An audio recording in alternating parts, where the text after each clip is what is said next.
লাস্টে যে বেবিটাকে আনলো, কত কিউট দেখো। দেখো, প্রথমবার তো 4টে বেবি দিয়েছিল, তারপর এবার 4টে, জানি না এবারে তো এখনও পর্যন্ত 3টেই এনেছে। এই যে এটাকে লাস্টে নিয়ে আসলো।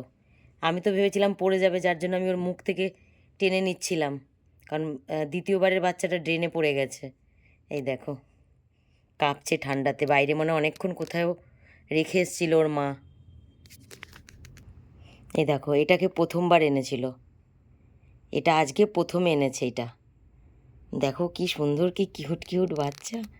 আমি জানি আমার একটা বছর খুব এদের নিয়ে খুব আমার কষ্টে গেছে। এদের যা রোগ হয়েছিল, আমি কাউকে বাঁচাতে পারিনি, প্রচুর টাকা খরচা হয়েছে, তবু কাউকে বাঁচাতে পারিনি, কিন্তু তবু এদের মায়া ছাড়তে পারি না। দেখো আসলো, কি করবো, তাড়িয়ে দেবো এই শীতকালে?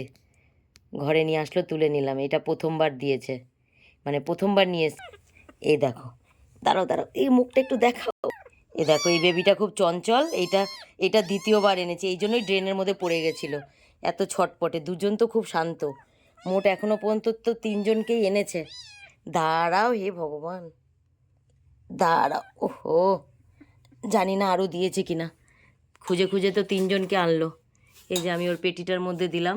এই দেখো, এটাকে, এই যে এটাকে প্রথমে এনেছে, এই যে এটাকে সেকেন্ডবার, আর এই যে এখন গিয়ে এটাকে আনলো।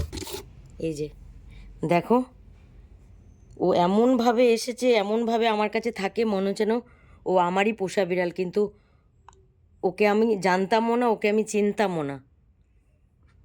হ্যাঁ, খেতে দিতে দিতে দেখো, এখনও এতটা ভরসা করে ফেলেছে যে ওর বাচ্চাগুলো পর্যন্ত কোথায় দিচ্ছে, আর সেখান থেকে নিয়ে নিয়ে আমার কাছে চলে আসছে। দেখো, হ্যাঁ, কেউ দেখলে বলবে যেটা আমারই বিড়াল। হ্যাঁ, তুমি কি আমার বিড়াল মিনুমা? তো ঠিক করেছি, মিনুমার এবারে বেবিগুলো বড় হয়ে গেলে মিনুমাকে ভ্যাকসিন দিয়ে নেব। আর এই যাতে ওদের আর বেবি না হয়, কারণ প্রচুর বেবি হচ্ছে, ওরও শরীর খুব রোগা, তো যাতে ওর আর বেবি না হয় সেই জন্য ওরও একটা ব্যবস্থা করে দেবো। যে ও যখন এত কষ্ট পাচ্ছে, তো ওরও একটা এবার ব্যবস্থা আমি করে দেবো।